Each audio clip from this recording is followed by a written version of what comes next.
Oke, masih di tutorial SolidWorks. Jadi sekarang saya akan coba tunjukkan. Jadi di sini kita coba akan belajar sedikit tentang keseimbangan. Jadi yaitu sesuai dengan perhitungan di momen atau momen inersia, bisa kita katakan kita bisa hitung dengan torsi. Jadi kita pelajari dengan yang basic.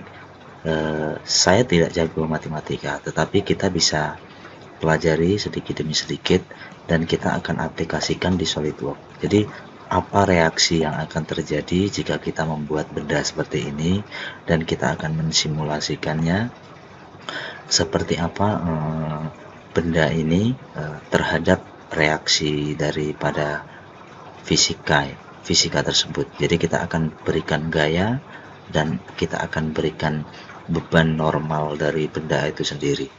Jadi kita bisa lakukan yaitu pertama dengan kita bisa buat dengan motion study. Jadi di sini kita bisa buat di sini motion study, tetapi kita akan buatkan dengan di assembly, yaitu dengan lantainya. Kita akan impact-nya dia akan terhadap lantai. Jadi kita akan berikan gravitasi juga di sini. Jadi apa reaksi dia dengan sudut kemiringan tertentu. Dan jadi saya harap untuk teman-teman juga untuk mempelajari. Jadi untuk yang paling basic yaitu kan untuk torsi yaitu F1 kali L1 sama dengan F2 L2. Jadi ini adalah sangat basic yaitu untuk torsi, yang mana untuk nilai F1 L2 F2 L2 dikali ini harus nilainya 0 jika harus setimbang. Beda lagi dengan torsi, karena torsi juga adalah tekanan yang berputar pada poros tertentu. Nanti kita harus pelajari dari rumus kesetimbangan dulu. Oke? Jadi saya harap kalian sudah paham ini, agar tidak nanti banyak seperti apa ya ini, seperti ini kok reaksinya seperti ini, apa sih yang terjadi. Jadi kalian bisa memutuskan sendiri, di mana gaya fisika itu sangat berpengaruh terhadap efek dari benda tersebut. Oke, saya akan coba tunjukkan di sini. Jadi saya punya satu buah benda ini. Jadi kita ibaratkan kita membuat stand di sini, yang nantinya kita akan taruh barang di sini dengan kemiringan sudut tertentu. Apakah dia mampu menahan, apakah dia akan roboh, dan tanpa di sini tanpa dikasih bolting dan tanpa dikasih ikatan apapun. Jadi dia stand biasa. Jadi seperti laci atau meja yang normal, tidak ada ikatan, tidak ada bolting di lantai atau yang lainnya. Jadi saya akan memberikan contoh seperti ini. Jadi di sini kita bisa lihat jadi hasilnya. Nah, jadi di sini dia yang terjadi di sini, coba kita kalkulasi. Nah, oke. Di sini saya berikan force dengan gaya 20 Newton terhadap gravitasi. Jadi di sini dia dengan sudut kemiringan, oke, saya close dulu, dengan kemiringan 70 derajat, ketinggian total 1500, 1,5 meter, dan penyangga bawah yaitu 400 mili atau setengah meter kurang. Nah, ideal dari benda ini untuk menahan beban 20 Newton atau 20 kilo, dia ideal di sudut 70 derajat. Tetapi apa yang terjadi jika saya hilangkan saja dulu? Tentunya dia sangat mampu untuk menahan tanpa beban. Kita kasih beban saja dia mampu menahan dengan sudut 70 derajat, apalagi kita tidak kasih dengan beban eksternal. Artinya beban eksternal itu ada load tersendiri di sini. Ada benda yang ditaruh di sini. Oke. Nah, Sekarang kita akan cek dengan kemampuan tahan beban benda ini sendiri. Nah, tentunya kita akan buat dengan sudut kemiringan. Coba kita berikan 60 derajat. Apa yang terjadi pada benda ini? Kita akan keluar dulu, kita save. Untuk force kita tidak aplikasikan. Oke, kemudian kita analisa. Dia tidak mampu menahan beban ini, dia akan terjatuh dengan sudut kemiringan 60 derajat. Oke, sekarang kita buka lagi. Kita rubah menjadi 65 derajat. Jadi teman-teman, saya sarankan harus mempelajari fisika sedikit demi sedikit. Jadi agar bisa memahami reaksi yang terjadi. Oke, kemudian kita rubah dengan sudut 65 derajat. Dia tidak mampu lagi. Oke, sekarang kita cek lagi dengan sudut di 70. Jadi benar-benar real di sini menunjukkan daya tahan dari benda itu sendiri.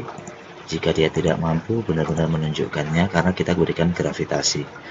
Gravitasi sendiri kita berikan di sini normal 9,8 meter per second pangkat 2. Oke. Kemudian kita aplikasikan dengan sudut 70 derajat. Jadi memang di sini sudut 70 derajat sangat aman tanpa ada beban. Dan kita berikan beban di 20 kilo. Kita hidupkan on. Dengan beban 20 kilo pun dia masih mampu tahan.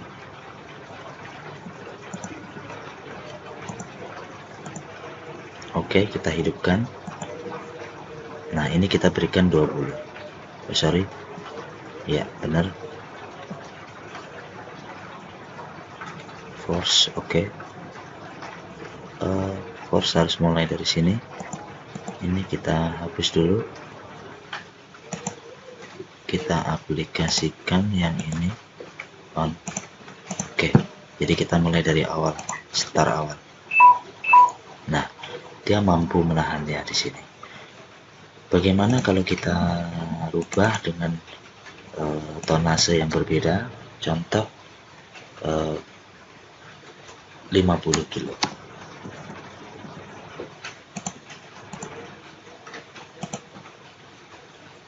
Dia tidak mampu untuk menahannya. Jadi maksimal gaya yang ditahan untuk benda ini adalah 20 kilo, mungkin sekitar 25. Yang faktor safety-nya lah di situ. Jadi dia akan aman. Oke, jadi di sini ada satu lagi yang akan saya tunjukkan, yaitu kalian harus tahu yaitu center of gravity dari part ini tersebut dengan kemiringan tersebut. Jadi di SolidWorks sudah disediakan, yaitu kita bisa berikan view, kita berikan di sini insert, kemudian kita berikan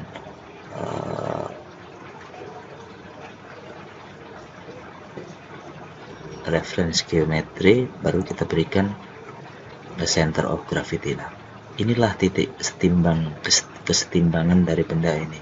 Jadi, nah, dia dari titik center of gravity dari part ini yaitu di sini. Artinya di sini itu benar-benar setimbang. Jika kalian berikan tali atau benang yang kalian letakkan di sini, pasti dia akan setimbang karena nilainya 0 di sini. Oke, kemudian klik OK, kemudian kita klik di sini, kita kembali. Jadi dia sudah ditunjukkan di sini. Inilah center of gravity. Jadi di sini kalian bisa lihat, artinya dia masih berada di tumpuan. Dan jarak dari R dari ke sini, dia juga hampir selevel dengan center of gravity. Bagaimana jika kita rubah dengan sudut 95 derajat? Artinya dia akan apa yang reaksi yang terjadi? Oke, jadi dia seperti apa? Pastinya tentunya dia pasti akan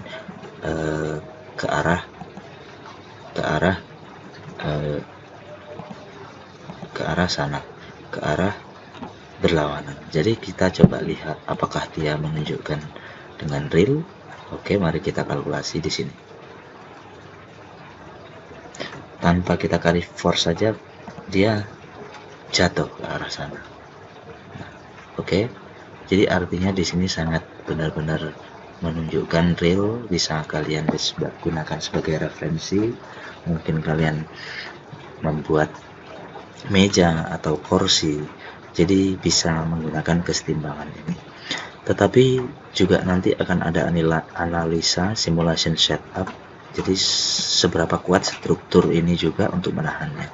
Ini kita hanya menghasilkan reaksi dari benda itu sendiri terhadap gaya gravitasi, dan bisa disebut dengan Newton 1, hukum pertama Newton di sini kita gunakan. Oke, terima kasih sudah menyaksikan video ini, semoga bermanfaat. Silakan tinggalkan kolom komentar jika ada yang ditanyakan.